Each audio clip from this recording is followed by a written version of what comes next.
Unsure of your dream? Study abroad destination? Clear your doubts. Videsh Consult. Call 9676502888.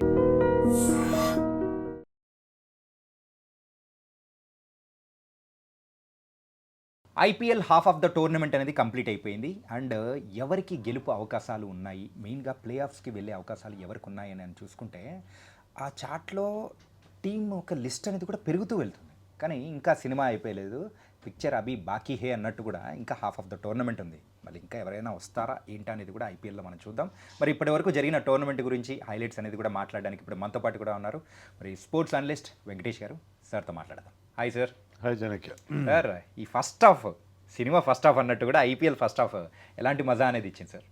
చాలా బాగుంది. ఈసారి highlight ఏంటంటే నా దృష్టిలో గతంలో పెద్దగా పర్ఫామ్ చేయని టీమ్స్ ఈసారి బాగా ఆడుతున్నాయి. మీరు చూస్తే 5 టైమ్ విన్నర్ చెన్నై పాయింట్స్ టేబుల్లో చాలా దిగువన ఉంది. ముంబై కూడా అలాగే ఉంది, కేకేఆర్ అలాగే ఉన్నాయి. వీళ్ళు ముగ్గురు టీమ్స్ దగ్గరే మీకు 13 టైటిల్స్ ఉన్నాయి. కానీ వాళ్ళు 3 టీమ్స్ కూడా బాటమ్ హాఫ్లో ఉన్నాయి ప్రస్తుతానికి.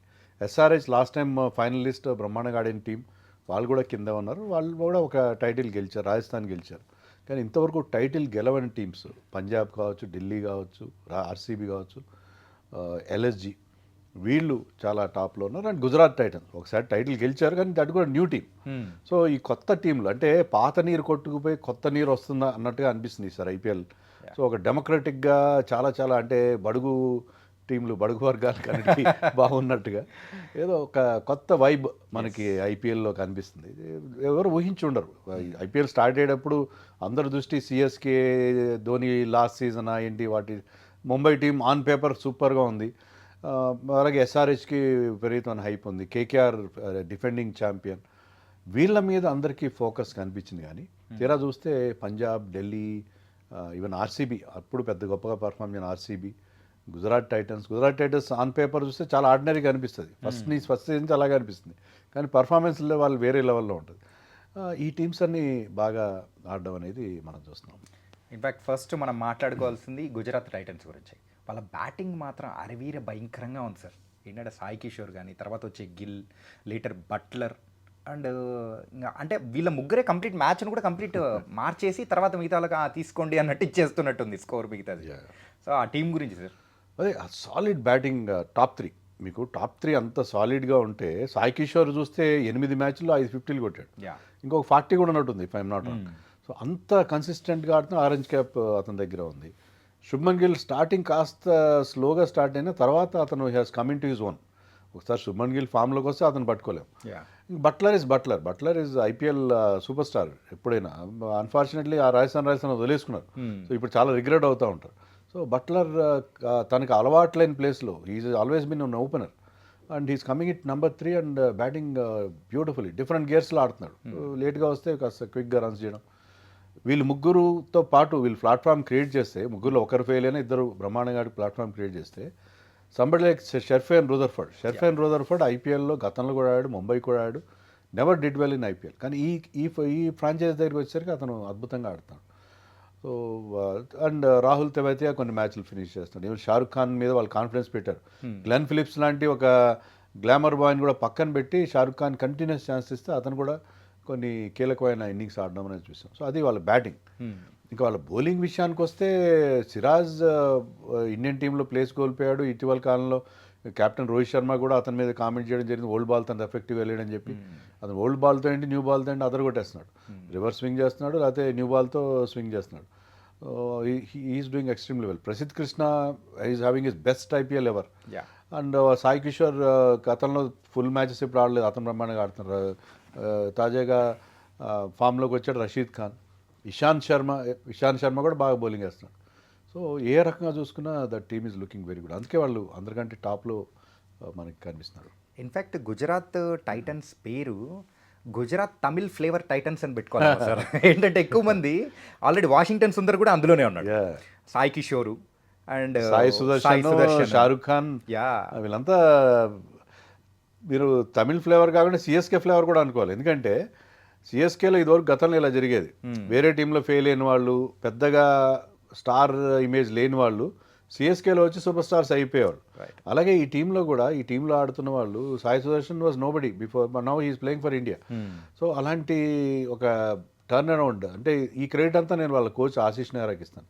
ఆయన ల్యాప్టాప్ వాడాడు, ఈ కంప్యూటర్ మ్యాచ్అప్స్ ఇవన్నీ మాట్లాడు, but is very practical, down to earth, street smart cricketer. అతను ఈ టీంకి ఒక బ్రహ్మాండమైన లీడర్షిప్ ఇస్తున్నాడు. And Shubman Gill is proving to be good leader, ఎందుకంటే అది ఇండియా కూడా చాలా మంచిది. ఎందుకంటే అన్ని ఫార్మాట్స్లో శుభ్మన్ గిల్ ఫ్యూచర్ క్యాప్టెన్గా మనం భావిస్తున్నాం కాబట్టి అతను ఈ టీంని ఈ సీజన్లో లీడ్ చేస్తున్న విధానం, ఫస్ట్ సీజన్లో కాస్త అంతగా వాళ్ళు కలిసి రాలేదు. సో అది కూడా చాలా గొప్పగా ఉంది. సో ఆ కాంబినేషన్ పర్ఫెక్ట్గా కుదిరింది వాళ్ళకి. ఉన్న ప్లేయర్స్, చాలా కొత్త ప్లేయర్స్ అందరూ కూడా బాగా ఆడుతున్నారు. వాళ్ళ దగ్గరికి వచ్చేసరికి ప్రతి ఒక్కడు is performing so well. And ఇంకొక టీం గురించి కూడా మనం ప్రత్యేకంగా మాట్లాడుకోవాలంటే ఆర్సీబీ. 18th సీజన్ మాకు ప్రత్యేకమైనది. విరాట్ కోహ్లీ యొక్క జెర్సీ నెంబర్, ఈసారి కప్పు నమ్మదే అని అనేక ట్యాగ్ లైన్ కూడా తీసి పక్కన పెట్టేసి ఏదో డిఫరెంట్గా వెళ్తున్నారు అనిపిస్తూ ఉంది. మరి దీని గురించి ఏమంటారు సార్? ఆర్సీబీకి ఈ సీజన్లో వై దే ఆర్ డిఫరెంట్ అంటే 2 ఫ్యాక్టర్స్ చెప్తాను. ఒకటి ఏంటంటే previously they used to be top heavy, అంటే Faf du Plessis, Virat Kohli, Maxwell, అలాంటి 2-3 మీద డిపెండ్ అయ్యేవాళ్ళు. తర్వాత మిడిల్ ఆర్డర్లో అంతా కూడా షేకీగా ఉండేది. సరైన players, Rajat Patidar was there, but అతను ఇంజరీ వల్ల సీజన్ ఆడలేదు. సో టాప్ హెవీగా ఉండేది, మిడిల్ ఆర్డర్లో సరిగ్గా ఉండేది. ఈసారి మిడిల్ ఆర్డర్ బాగుంది వాళ్ళకి. మిడిల్ ఆర్డర్లో రజత్ పటిదార్ బాగా ఆడుతున్నాడు, మిగతా ప్లేయర్స్ కూడా, జితేష్ శర్మ కానీ, వాళ్ళకి ఆ డెప్త్ కూడా ఉంది, మిడిల్ ఆర్డర్లో డెప్త్ ఉంది. సో వాళ్ళకి ఈసారి బ్రహ్మాండమైన ఫైర్ పవర్ ఉంది, బిగ్ హిట్టర్స్ ఉన్నారు. ప్రతి ఒక్క, అది ఫిల్ సాల్ట్ కావచ్చు, రజత్ పటిదార్ కావచ్చు, డౌన్ ద లైన్ ఆడే ప్లేయర్స్ కావచ్చు. సో బ్రహ్మాండమైన డెప్త్ వాళ్ళకి బ్యాటింగ్లో ఈసారి కనిపించింది. That is number 1. అంటే మిడిల్ ఆర్డర్లో గతంలో ఉన్నట్టుగా లేదు, లోయర్ మిడిల్ ఆర్డర్ కానీ చాలా సాలిడ్గా ఉంది. They have batting up to number 8. Krunal Pandya coming in at number 8 అంటే మీకు బ్యాటింగ్లో బౌల్డ్ అంత డెప్త్ ఉంది. ముందు వాళ్ళు ఫ్రీగా ఆడుకోవచ్చు, ఇంకా బ్యాటింగ్ ఉందని చెప్పి, అది నెంబర్ 1. నెంబర్ 2 ఏంటంటే బౌలింగ్ ఎప్పుడు కూడా వాళ్ళకి సమస్య, బౌలింగ్ గురించి తడుముకునేది. ఈసారి వాళ్ళ బౌలింగ్ కూడా బాగా కుదిరింది. బట్లే స్పిన్, చహల్ వెళ్ళిపోయిన తర్వాత they never had a good spinner. ఈసారి కూడా స్పిన్నర్స్ గొప్ప స్పిన్నర్స్ ఏం కాదు. Krunal Pandya basically batting allrounder, కానీ అతను అద్భుతంగా పర్ఫామ్ చేస్తున్నాడు. బౌన్సర్లు వేస్తున్నాడు, చాలా స్పీడ్ వేస్తున్నాడు, వేరియేషన్ చూపిస్తున్నాడు. Spinner bowling bouncers and bowling at 120 km/h, అలాగే స్లోగా కూడా వేస్తాడు. సో అవసరాన్ని బట్టి చాలా తెలివైన క్లవర్ చేంజ్ ఆఫ్ పేస్ అతన్ని చూసాం. సుయాష్ శర్మ లాంటి కొత్త కుర్రాడు కూడా బాగా బౌలింగ్ వేస్తాడు. సో స్పిన్నర్స్ బాగున్నారు. ఇంకా పేస్ బౌలర్ చెప్పేదే ఉంది, Hazlewood and Bhuvneshwar Kumar are seasoned campaigners. Very accurate, they are very good in the power play as well as in the death. And ఎస్టల్ is proving to be very good third seamer. So ఏ రకంగా చూసినా team పర్ఫెక్ట్గా set అయింది. Set అవ్వడం వల్ల ఒక్కటి వాళ్ళకి ప్రాబ్లం ఏంటంటే they are winning all the matches outside. 5 మ్యాచ్లు అవే ఫ్రమ్ హోమ్ గెలిచారు. హోమ్లో ఆడిన 3 మ్యాచ్లు 3 ఓడిపోయారు. So they have to crack that home code, home గండా నుంచి బయటపడాలి. పడితే వాళ్ళు నెక్స్ట్ మ్యాచ్ రాజస్థాన్ చాలా అండర్ పర్ఫార్మింగ్ టీం. ఆ టీం మీద వాళ్ళు హోమ్లో ఆ జింక్స్ని బ్రేక్ చేయగలిగితే, హోమ్లో గెలవట్లేదు అన్న జింక్స్ని కనుక బ్రేక్ చేయగలిగితే ఐ థింక్ అక్కడి నుంచి వాళ్ళు తేరుకునే అవకాశం. ఈ coming to the LSG team, so మరి ఆ ఓనర్ సంజయ్ గోయింక్ మరి కొన్ని మ్యాచ్లు ఓడిపోతున్న టైంలో కూడా పంతుతో పెట్టిన కొన్ని చిన్న వాగ్వివాదం లాంటిది మరి అయితే పాత జ్ఞాపకాలను కూడా మనైతే గుర్తు తెచ్చుకునేలా ఉన్నాయి. కానీ ఆ తర్వాత నుంచి వాళ్ళ పర్ఫార్మెన్స్ అనేది కూడా కంప్లీట్ చేంజ్ అయిపోయింది. ఏంటంటే స్టార్టింగ్లో వచ్చేటప్పుడు ఒక ప్రాపర్ బౌలర్ కూడా లేరు అని అనుకున్న టీం నుంచి సో ఈరోజు అయితే బౌలింగ్ డిపార్ట్మెంట్లో అటు బ్యాటింగ్ డిపార్ట్మెంట్లో సో కంప్లీట్ సెట్ అయిపోయింది ఎల్ఎస్జీ టీం. అది సంజయ్ గోయింకా ఎంత నెగిటివ్ ఇన్ఫ్లుయెన్స్ ఉన్నా సరే నేను కూడా that credit should go to their mentor Zaheer Khan. Zaheer Khan ఉండి, ఎందుకంటే ఆవేష్ ఖాన్ లాంటి ఒక బౌలర్ బ్రహ్మాండమైన యార్కర్స్ వేసి టీంని గెలిపించడం అనేది మనం ఎప్పుడు చూడలేదు. So Digvesh Rathi is the find of the season. So అద్భుతంగా బౌలింగ్ వేస్తున్నాడు ఆ లెగ్ స్పిన్నర్. సో వాళ్ళ టీంలో ఆ ట్రాన్స్ఫర్మేషన్ కనిపిస్తుంది మనకి. Mitchell Marsh never did well in IPL before. అలాంటి వాడు ఒక మ్యాచ్ విన్నర్గా, Nicholas Pooran is a superstar of course. So ఆ టీంలో మీకు మంచి పర్ఫార్మెన్సెస్ మనకి, ముఖ్యంగా పూరన్ అండ్ మార్ష్ వాళ్ళిద్దరూ tremendous match winners, X factor kind of players.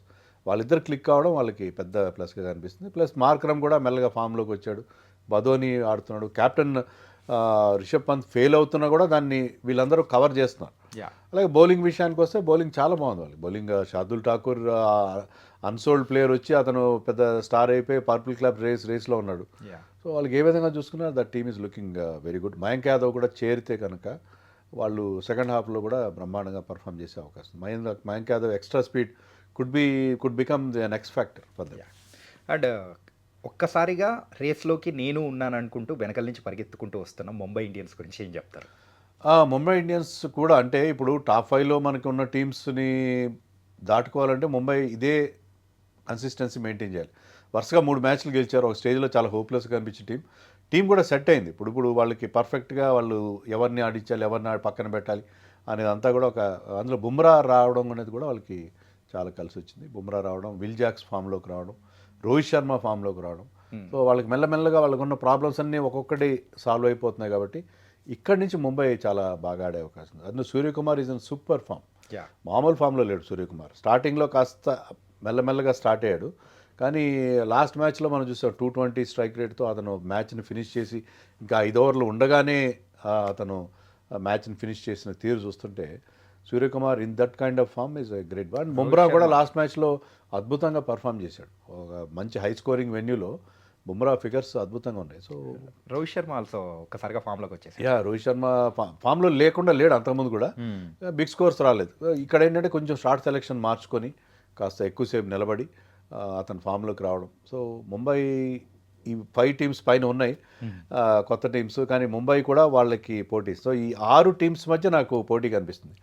Unfortunately Chennai, Rajasthan అయితే వాళ్ళు 6 డిఫీట్స్ ఉన్నాయి. వాళ్ళకి చాలా కష్టం 6 డిఫీట్స్ తర్వాత. అంటే ప్రతి మ్యాచ్ గెలవాలి మిగతా. ఈవెన్ ఎస్ఆర్హెచ్ కూడా ఇది అప్పీల్ టాస్క్ అని చెప్పాలి. కేకేఆర్ కూడా అలాంటి పరిస్థితిలో ఉంది. కేకేఆర్ కూడా వాళ్ళకి బ్యాటింగ్ అస్సలు సెట్ కావట్లేదు. ఈ 4 టీంలు ఆల్మోస్ట్ మనం వాళ్ళు రికనింగ్లో లేరనే అనుకోవాలి. అన్ఫార్చునేట్లీ ఈ 4 టీమ్స్ కూడా రికనింగ్లో వెళ్ళినట్టు ఉన్నాయి. ఈ 6 టీమ్స్ మధ్యనే 6 teams DC, Punjab, LSG, Mumbai, RCB 5 టీంలు చెప్పాను నేను. మరొక టీం ఏదో మిస్ అయింది. సో మొత్తం 6 టీమ్స్ మధ్య ఇలా పోటీ మనకు కనిపిస్తుంది. ఓకే సార్, ఇప్పుడు విషయానికి వచ్చేటప్పటికి flop show from CSK. So ఇది మాత్రం ఈ ఫస్ట్ హాఫ్లో మనం చూస్తూ ఉన్నాము. ఎక్స్పెక్ట్ చేయింది సిఎస్కే నుంచి మనం అనుకునింది ఒకటి, మరి అయింది ఒకటిలాగా SRH and CSK. Present most of the flop show from CSK. ఇది ఎలా చూడొచ్చు అంటారు?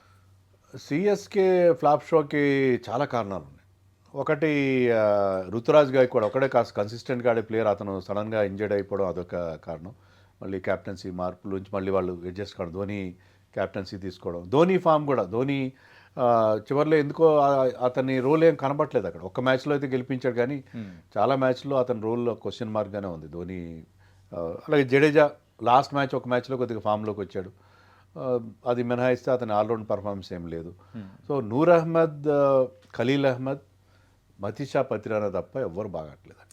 Batting total failure. Rahul Tripathi, Deepak Hooda, Vijay Shankar లాంటి ప్లేయర్స్ని ఈసారి టీంలోకి తెచ్చుకున్నారు. వాళ్ళు ముగ్గురు ఫెయిల్ అయ్యారు. మనం ఏమనుకున్నాడు, చెన్నైకి రాగానే వీళ్ళందరూ మంచి టాలెంటెడ్ ప్లేయర్స్ వాళ్ళు. చెన్నై శంకర్లో పోసే తీర్థమైనట్టుగా చెన్నైకి వస్తే వాళ్ళు బ్రహ్మాండంగా పర్ఫామ్ చేస్తారని మనం ఎక్స్పెక్ట్ చేసాం. కానీ they have not done that. So అది వాళ్ళని బాగా హర్ట్ చేసింది. ఈవెన్ సంబడిలో రచిన్ రవీంద్ర నుంచి చాలా ఎక్స్పెక్టేషన్స్ ఉన్నాయి. అతను ఫెయిల్ అయ్యాడు. సో ఎవరిని ఇప్పుడు కొత్తగా రషీద్ని తీసుకొచ్చారు, ఇంకొక ఆయుష్ మాత్రని తీసుకొచ్చారు, డెవల్ బ్రైస్. సో చాలా చేంజెస్ చేసుకోవాలి. ఏది కలిసి రాదు. బౌలింగ్ బాగుంది. ఆ బౌలింగ్లో కూడా seniors like Ashwin and Jadeja they have not done well. So వాళ్ళకి చాలా సమస్యల్లో కొట్టుమిట్టాడుతుంది చెన్నై. ఇక్కడి నుంచి బయటికి రావడం చాలా కష్టం. Winnowing all the remaining matches అంటే అది అంత ఈజీ కాదు. 6 మ్యాచ్లు గెలవాలి. గెలిస్తేనే వాళ్ళు గట్టెక్కే అవకాశం ఉంటుంది. అండ్ ఈ ఫస్ట్ హాఫ్లో కంప్లీట్గా ఒక హైలైట్ అని చూసుకుంటే సూపర్ ఓవర్ అనేది కూడా మనం చూసాము. అది కూడా చాలా సూపర్గా వచ్చింది. అండ్ 2024లో మనం చూడని super over. So 1 year gap ఇచ్చేసి ఇయర్లో మనం చూసాం. అది ఎలా అనిపిస్తుంది సార్? సూపర్ ఓవర్ నిజంగా ఢిల్లీ క్యాపిటల్స్ మనం మెచ్చుకోవాలి. ఎందుకంటే ఒక స్టేజ్లో వాళ్ళు ఓడిపోవాల్సిన మ్యాచ్లో మిచెల్ స్టార్క్ లాంటి ఒక వరల్డ్ క్లాస్ పర్ఫార్మర్ ఉంటే ఏంటంటే అతను మీకు ఈ సెలవా యూజ్ చేయడం వల్ల ఏం బెనిఫిట్ అయిందంటే బాల్ రివర్స్ అవుతుంది. ఆ రివర్స్ స్వింగ్ వల్ల రివర్స్ స్వింగింగ్ యార్కర్స్ ఆ మ్యాచ్లో బ్రహ్మాండంగా పడ్డాయి. అతను ఆ యార్కర్స్తో వాళ్ళ కంపు ముంచేశాడు. తర్వాత సూపర్ ఓవర్లో కూడా బ్రహ్మాండంగా బౌలింగ్ వేశాడు. అండ్ రాజస్థాన్ టాక్టిక్స్ కూడా చాలా గమ్మత్తుగా ఉన్నాయి. ఏంటంటే యశస్వి జైస్వాల్ లాంటి వాడిని సూపర్ ఓవర్లో పంపించకపోవడం, లేకపోతే నితీష్ రాణా బాగా ఆడా మ్యాచ్లో. అండ్ రియాన్ పరాగ్ని ఎందుకు వాళ్ళు అంత ఇంపార్టెన్స్ ఇస్తున్నారో మనకు అర్థం కావట్లేదు. ఒకవేళ సంజు శాంసన్ ఇంజరీ అయితే అతనికి క్యాప్టెన్సీ ఇస్తున్నారు. యశస్వి జైస్వాల్ లాంటి వాడిని పక్కన పెట్టేసి ఇంటర్నేషనల్ ప్లేయర్ని రియాన్ పరాగ్ని అంత ఇంపార్టెన్స్ ఇవ్వడం ఏంటో మనకి అర్థం కావట్లేదు. సో వాళ్ళు సందీప్ శర్మని సూపర్ ఓవర్ వేయించడం, then have a bowler like Jofra Archer. అతను గతంలో వరల్డ్ కప్ ఫైనల్లో కూడా సూపర్ ఓవర్ వేసిన ప్లేయర్. 2019 వరల్డ్ కప్ ఫైనల్లో he bowled the super over and he won the match for England. So అలాంటి ప్లేయర్ని పక్కన పెట్టి Sandeep Sharma who went for load of runs, పెద్ద పేస్ లేదు, అతనికి సూపర్ ఓవర్ వేయడం, ఇవన్నీ కూడా చాలా ఆశ్చర్యంగా అనిపించినాయి. Nice sir. మొత్తానికైతే ఇంకా సెకండ్ హాఫ్ ఎలా ఉంటుందో ఇంకా చూడాలి. సో ఇప్పటివరకు ఇంటర్వల్ మాత్రమే చూసాము, ఇంకా నెక్స్ట్ ఎలా ఉంటుందో చూడాలి. కొత్త టీం ఈసారి ఛాంపియన్ అవుతుందని చెప్పి మనం కోరుకుందాం. ఎందుకంటే Yeah. ఇప్పటివరకు గెలవని టీమ్స్ ఆర్సీబీ కానీ, డీసీ కానీ, పంజాబ్ కానీ, ఎల్ఎస్జీ కానీ, ఈ టీమ్స్ గెలిస్తే బాగుంటుంది. ఐపీఎల్ మరింత కాంపిటేటివ్గా మారే అవకాశం ఉంటుంది. మీరు స్టార్టింగ్లో ఒక మాట అన్నారు, ఏంటంటే పాత రక్తంపై కొత్త నీరు అనేది వస్తుంది అన్నట్టు. పాత నీరు కొట్టుకుపోయి పాత నీరు కొట్టుకుపోయి కొత్త నీరు వచ్చేసినట్టు ఇప్పుడైతే కొత్త టీం అయితే గెలాలని కూడా మనస్ఫూర్తి కోరుకున్నాం. దాంతోపాటు కూడా ఎస్ఆర్హెచ్ కూడా గెలాలని కోరుకున్నాం. డెఫినెట్గా. Yeah, thank you so much sir.